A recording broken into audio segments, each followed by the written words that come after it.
Olá galera, tudo bem com vocês? Estamos aqui iniciando o nosso segundo dia do estudo da carta de Paulo aos Romanos, né? E eu gostaria de te convidar a sentar no seu sofá, a sentar na sua cama, onde quer que você esteja agora, focar nesse estudo que a gente está fazendo, porque é uma carta cheia de detalhes. Nós estamos aqui no início do capítulo 1, vamos falar ainda um pouco mais da apresentação de Paulo aos romanos, né? O que ele precisa, o que ele quer passar para aquela igreja ali de Roma. E esses detalhes que nós estamos falando aqui, no começo desse estudo, vai fazer todo sentido na construção da teologia de Paulo nessa carta aos romanos. Tá bom? Então preste atenção, porque eu tenho certeza que a aula de hoje vai ser muito interessante, vai ser muito bacana, e nós vamos nos aprofundar cada dia mais, vamos nos aprofundar um pouco mais nesse grande iceberg. Nós estamos apenas vendo ainda o iceberg de longe, quando você vê, né, ele ali em cima, acima do mar, né? Mas a base dele, que é bem profunda, nós não enxergamos, né? E nós estamos ainda visualizando apenas a parte superficial. E quando a gente começar a se aprofundar na raiz mesmo, no cerne daquilo que Paulo queria passar para Roma, tenho certeza que você vai ficar fascinado com a riqueza de detalhes dessa carta. Amém? Vamos então continuar. Na primeira aula, nós falamos de Romanos capítulo 1, do versículo 1 até o versículo 7, que é a saudação de Paulo aos romanos, né? E hoje nós vamos falar do capítulo 1, do versículo 8 até o versículo 17. Essa vai ser aí a base do nosso estudo de hoje. Capítulo 1, do versículo 8 ao versículo 17. Vamos lá então? Vou ler aqui agora o versículo 8, tá bom? Antes de tudo, sou grato a meu Deus, mediante a Jesus Cristo, por todos vocês, porque em todo o mundo está sendo anunciada a fé que vocês têm. Deus, a quem sirvo de todo o coração pregando o evangelho de seu Filho, é a minha testemunha de como sempre me lembro de vocês em minhas orações. E peço que agora, finalmente, pela vontade de Deus, seja aberto o caminho para que eu possa visitá-los.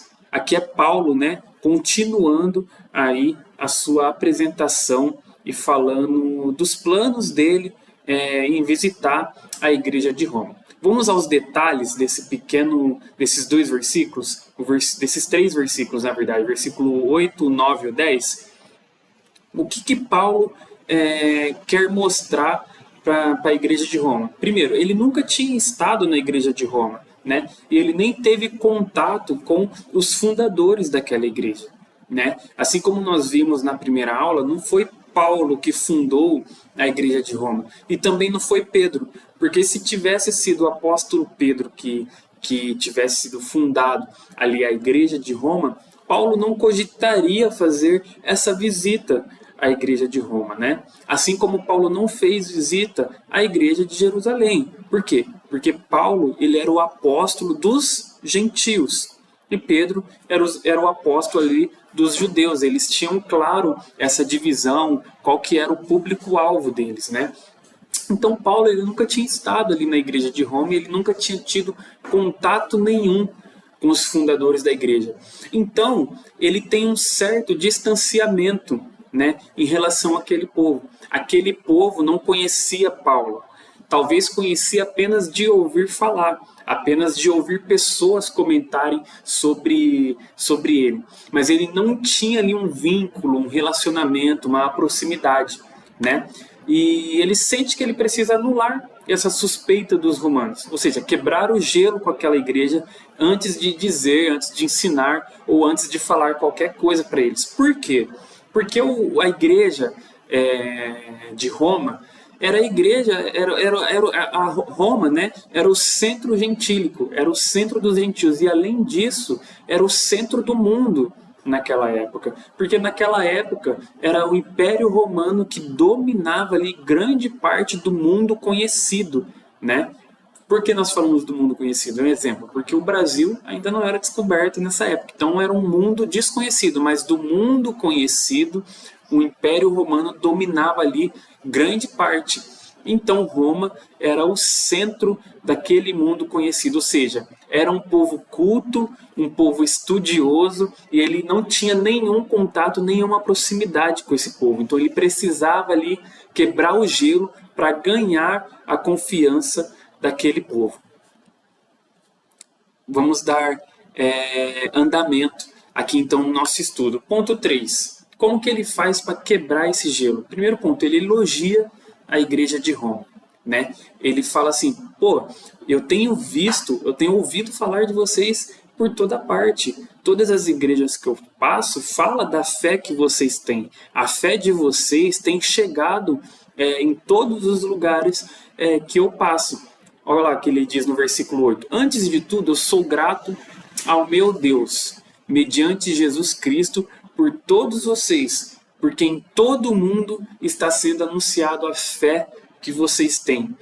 Aqui ele faz um elogio a essa igreja, como eu acabei de dizer, né? Porque em todo o mundo está sendo anunciada a fé que vocês têm. E por conta disso eu sou grato ao meu Deus, mediante Cristo, por todos vocês. Aqui o primeiro grande detalhe do versículo 8. Quando ele fala, meu Deus, ele mostra que ele tem uma intimidade particular com Deus. Não é o Deus do Zezinho. Eu sou grato ao Deus do Zé. Eu sou grato ao Deus da Maria. Eu sou grato ao Deus do pastor X ou do pastor Y. Não. Eu sou grato ao meu Deus, mediante Jesus Cristo. Porque por todos vocês, porque em todo mundo está sendo anunciada a fé que vocês têm. Outro detalhe importantíssimo é que ele é grato ao meu Deus. Ele falando, né? Eu sou grato ao meu Deus, mas mediante a Jesus Cristo. Porque se não fosse por Jesus, né? Se Jesus não tivesse morrido, se Jesus não tivesse nos redimido dos nossos pecados, ele não estaria ali trazendo o evangelho de Deus sobre quem?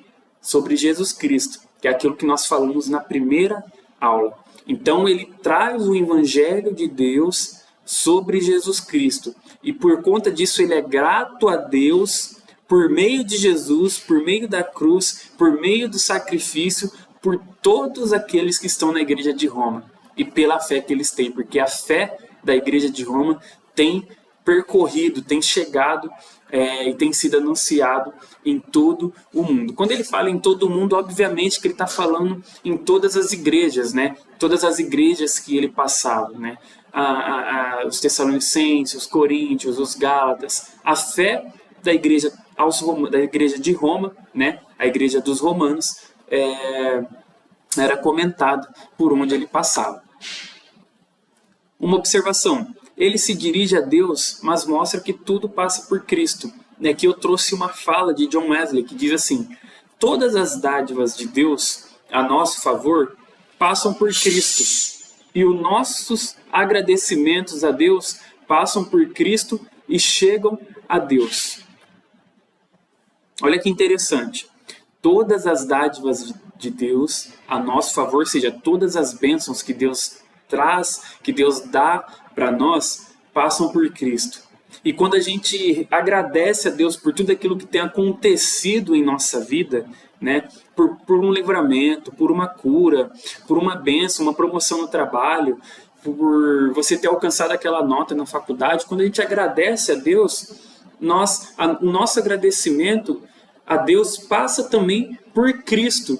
E através de Cristo chega até Deus. Então, Jesus, ele é o nosso intermediador, entendeu? Ele faz esse intermédio entre a bênção de Deus, quando Deus libera a bênção para chegar até nós, e quando nós agradecemos a Deus, Jesus leva esse agradecimento até Deus. Isso na fala de John Wesley. Então, quando Paulo está falando, eu sou grato ao meu Deus mediante a Cristo, é exatamente isso que Paulo quer dizer.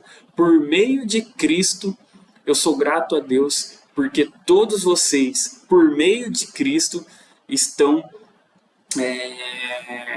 está sendo anunciada a fé que vocês têm em todo mundo. Isso é muito legal, muito interessante, eu queria trazer para vocês também. Uma outra observação, quando ele fala todo mundo, eu acabei de falando aqui já para vocês, né? Certamente ele está se referindo às igrejas. Em todas as igrejas e em todos os lugares que ele passou, as pessoas conhecem a fé da igreja de Roma. E aí no versículo 9 a gente continua aqui, né? Pega a sua Bíblia, acompanha aí comigo. A gente vai continuar lendo e vai continuar mergulhando nos detalhes que Paulo... pense comigo sempre nesse prisma, nessa visão. Paulo está quebrando o gelo para conquistar a confiança daquela igreja que ele nunca tinha ido. Então ele precisa conquistar a confiança daqueles ouvintes. Antes dele entrar em qualquer questão relacionada à igreja, à doutrina, à teologia, ele precisa ter alguém que ouça, certo? Então ele precisa ganhar a confiança daquele povo. E é isso que Paulo está construindo nesses versículos e que nós estamos aqui nos aprofundando. Nós estamos entendendo a cabeça de Paulo, nós estamos entendendo as formas que Paulo está utilizando ali para conquistar a confiança daquele povo que ele não tinha conhecido. E não tinha nenhum amigo, ninguém que fundou aquela igreja, ou os líderes daquela igreja, ele nunca tinha tido contato com nenhuma pessoa que estava ali naquela igreja. Então, versículo 9. Deus, a quem sirvo de todo o coração pregando o evangelho de seu Filho, é minha testemunha de como sempre me lembro de vocês em minhas orações. Olha que interessante, olha o que ele fala então para a igreja de Roma. Paulo segue relatando a sua intimidade com Deus. O Deus a quem eu sirvo de todo o meu coração. Ou seja, o meu Deus, além dele ser o meu Deus, eu sirvo o meu Deus de todo o meu coração. Lembra como que ele abre a saudação? Lá no versículo 1, ele fala: Paulo, servo de Cristo, chamado para ser apóstolo. Então ele embasa, ele confirma aqui novamente que ele serve a Deus de todo o seu coração. Ele é servo não apenas por ser servo, ele é servo porque ele literalmente serve ao Deus dele. Entendeu? Vocês estão entendendo essa construção que ele está fazendo? E Deus é minha testemunha. Testemunha do quê? Testemunha de como sempre oro por vocês. Então olha como Paulo está fazendo essa aproximação com a igreja de Roma. Primeiro ele fala do Deus dele, que ele tem um Deus e que esse Deus, ele é servo e ele serve a esse Deus de todo o coração. Então ele cria ali com o povo da igreja de Roma, que tinha uma fé que era uma qualidade, né? Era um ponto de qualidade, era a fé da igreja de Roma, porque essa fé dessa igreja era falada em todo o mundo, era falada por outras igrejas. Então a igreja sabia o Deus que Paulo estava falando, e é exatamente nessa tecla que Paulo bate. O meu Deus, que também é o Deus de vocês, e que é o Deus que eu sirvo de todo o coração, esse Deus é testemunha de como eu sempre oro por vocês. Não sei se vocês já tiveram essa experiência, eu tenho certeza que já, mas quando chega alguém e fala assim: ô Lucas, nossa, essa noite, eu orei por você, cara. Eu orei por você, eu orei pelos seus projetos, eu orei pelos seus negócios. Como que a gente fica? Eu fico muito feliz. Eu fico assim, cara, que legal. Você orou por mim, eu me sinto cuidado, eu me sinto amado, eu me sinto uma pessoa importante para aquela pessoa que orou por mim. E era exatamente isso que Paulo fazia pela igreja de Roma, e ele fala isso para a igreja de Roma. Deus é testemunha de que eu sempre oro por vocês. Eu estou orando por vocês, eu estou orando pelas suas dificuldades, eu estou orando por todos vocês. E Deus é testemunha que eu sempre oro por vocês. Legal isso, né? Então olha que interessante. Com o elogio, com as falas que ele vem construindo do versículo 1 até aqui o versículo 10, e até mesmo as ações, Paulo cria coisas incomuns entre ele e a igreja de Roma. Com isso, aproxima os romanos e mostra que, apesar da distância, ele está em constante oração pelaquela igreja, ou seja, por aquela igreja. É muito legal isso, porque antes de qualquer coisa, eu usei aquele dito popular, né, quebrar o gelo. Antes de qualquer coisa, Paulo ele quebra esse gelo, ele quebra esse ponto de estranhamento entre ele e a igreja de Roma. E ele começa a tentar, né, a conquistar a confiança dessa igreja, para que essa igreja dê crédito e ouça com atenção aquilo que ele está escrevendo a carta aos romanos. Isso é muito legal. Então no versículo 10 a gente vai continuar aqui, a gente vai até o versículo 17 hoje, tá bom? Ele continua: em minhas orações, e peço que agora finalmente, pela vontade de Deus, me seja aberto caminho para que eu possa visitá-los, né? Então ele escreve isso para a igreja, ele fala: eu pretendo visitá-los. E aí, finalizando a apresentação, os credenciamentos e a aproximação entre ele e a igreja, Paulo mostra agora que ele tem planos de estar com aquela igreja. Olha o que diz o versículo 11: anseio vê-los, a fim de compartilhar com vocês algum dom espiritual, para fortalecê-los. Isto é, para que eu e vocês sejamos mutuamente encorajados pela fé. Quero que vocês saibam, irmãos, que muitas vezes planejei visitá-los, mas fui impedido até agora. Meu propósito é colher algum fruto entre vocês, assim como tenho colhido entre os demais gentios. Paulo mostra que a sua visita desejada por tanto tempo é maior, escrevi maios ali, né? Mas é maior do que seu próprio desejo. É o seu dever inevitável visitar aquela igreja. Por quê? Porque ele quer compartilhar dons espirituais e ele quer colher frutos dessa visita. Olha o que diz ali o versículo 13 na parte B: o meu propósito é colher algum fruto entre vocês, assim como tenham colhido entre os demais gentios. Ele quer estar com aquela igreja, ele quer colher frutos, ele quer compartilhar dons espirituais, ou seja, ele quer ser igreja com aquela igreja. E isso é muito legal também, essa visão que Paulo quer passar ali para a igreja de Roma.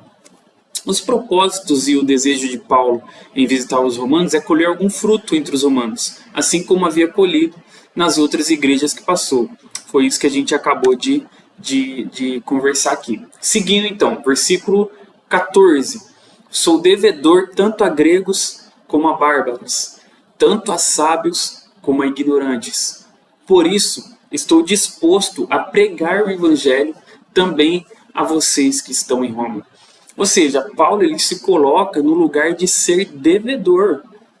Ele tem uma dívida com Deus, ele tem uma dívida com Cristo, ele tem uma dívida com os gentios.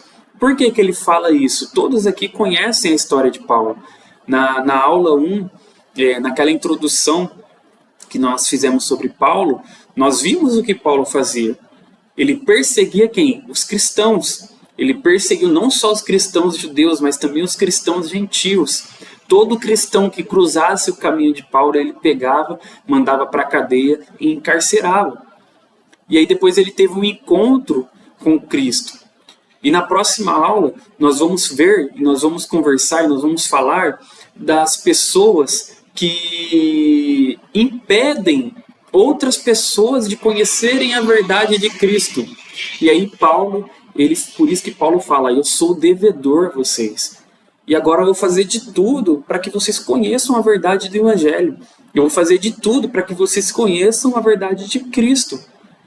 Por isso estou disposto, versículo 15, estou disposto a pregar o Evangelho também a vocês que estão em Roma.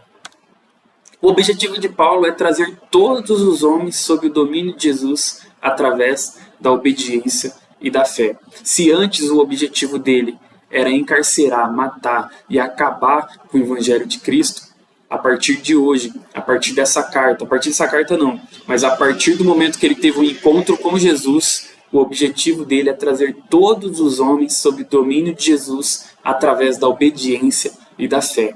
E não seria diferente com a igreja de Roma. Vamos lá. Não me envergonhe do Evangelho, porque é o poder de Deus para a salvação de todo aquele que crê. Primeiro o judeu, depois o grego.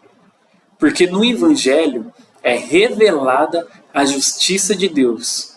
Uma justiça que no princípio ao fim, que do princípio ao fim é pela fé, como está escrito: o justo viverá pela fé. Então aqui alguns pontos importantes que Paulo traz. Não me envergonho do Evangelho. Por que Paulo começa o versículo de número 16 falando isso? Eu não me envergonho do Evangelho. Porque o Evangelho, vamos buscar lá no começo, a construção que a gente está fazendo.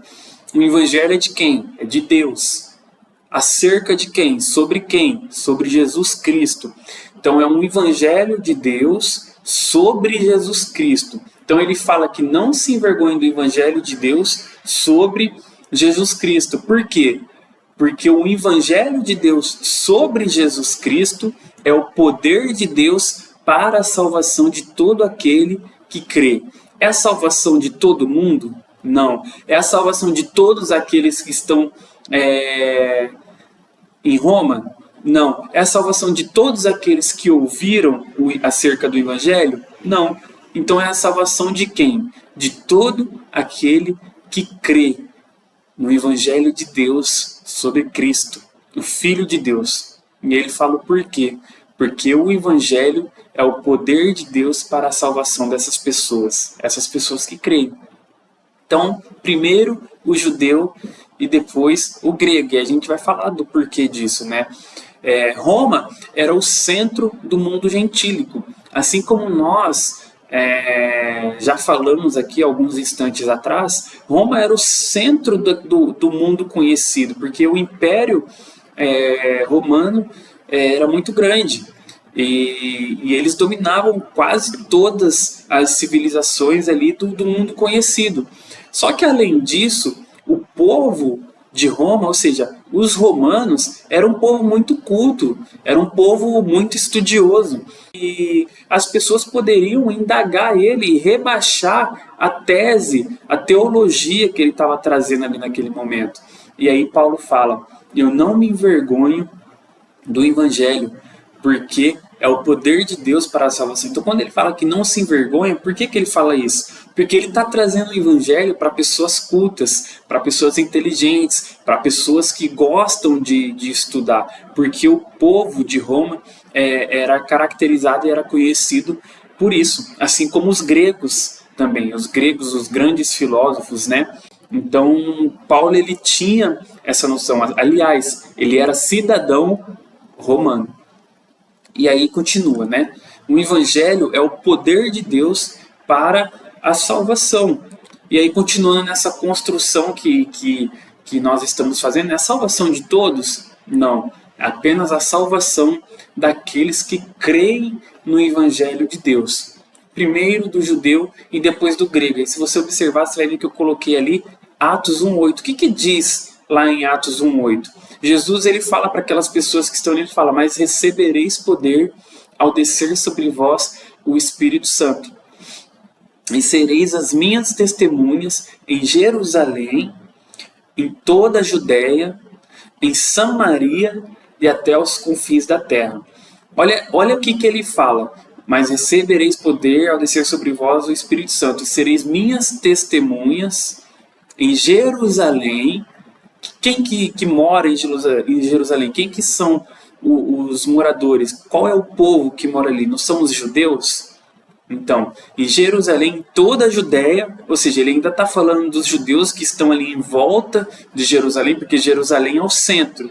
Quando Jesus está falando isso, Jerusalém é o centro. A Judéia, ou seja, todo o entorno ali de Jerusalém. Samaria, né? Por que Samaria? Porque Samaria representava os gentios. Vocês serão minhas testemunhas em Samaria. Vocês serão minhas testemunhas no meio de quem? Dos gentios. Porque o povo samaritano, eles não eram considerados judeus. Eles eram considerados gentios. E até os confins da terra. E olha só onde chegou o Evangelho. Nos confins da terra. Lá na cidade de Roma. Lá para o povo romano. Por isso que fala aqui, primeiro do judeu, porque onde desceu o Espírito Santo? Em Jerusalém, onde eles estavam reunidos, lembra? Em Atos 2, E ao cumprir-se o dia de Pentecostes, onde que acontecia uma festa de Pentecostes? Em Jerusalém. Então, primeiro do judeu, ao cumprir-se o dia de Pentecostes, descerá sobre vós... Estou misturando aqui Atos 1:8 com Atos 2. Ao cumprir-se um dia de Pentecostes, veio do céu um som como de um vento impetuoso, né?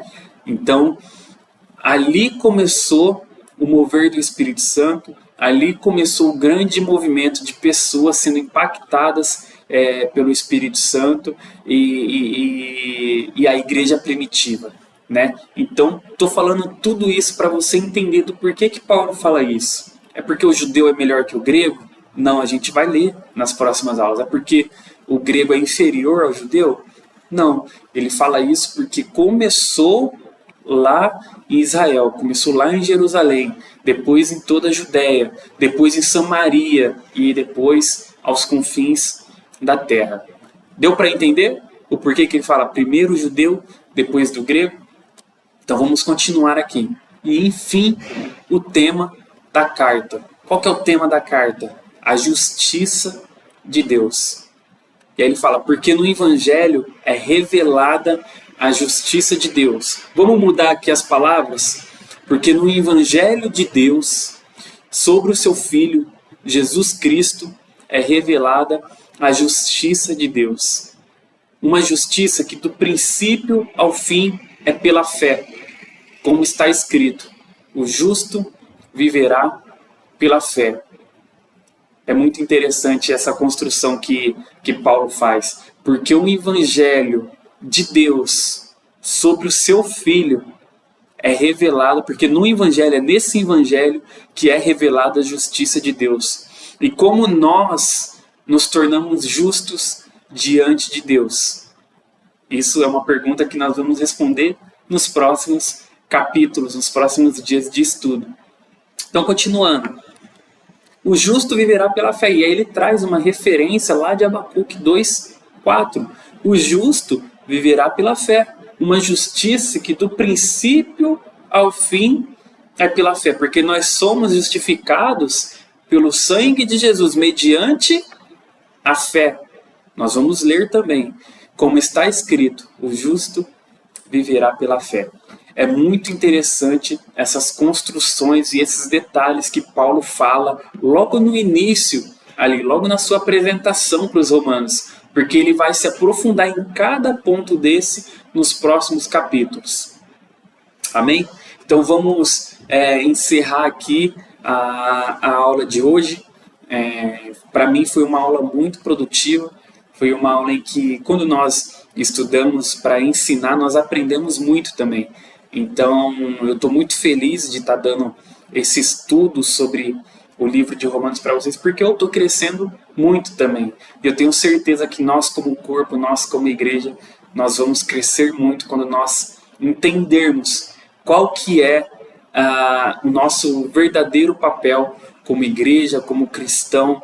E é isso que Paulo estava querendo passar para a igreja de Roma. E se a gente entender o que Paulo estava querendo passar para a igreja de Roma, eu tenho certeza que nós vamos executar o nosso papel como cristão da melhor forma possível. Porque nós vamos entender qual que é o plano de Deus, qual que é o plano da salvação, o que Deus tem para nós, vamos entender a justiça de Deus, vamos entender a primeira obra da graça, a segunda obra da graça e assim por diante. Eu tenho certeza que a sua vida, que a sua concepção vai mudar depois desse estudo. Então, não perca a próxima aula. Eu tenho certeza que Deus vai aguçar o seu entendimento, vai aguçar. E se você tiver dúvida, pode comentar. Comente aqui embaixo nos comentários, né? Coloque a sua dúvida, porque nós vamos ler e nas próximas aulas nós vamos responder as suas dúvidas, baseado no livro de Romanos. Amém? Não fique de fora, eu tenho certeza que você vai ser abençoado. Até mais. Tchau, tchau.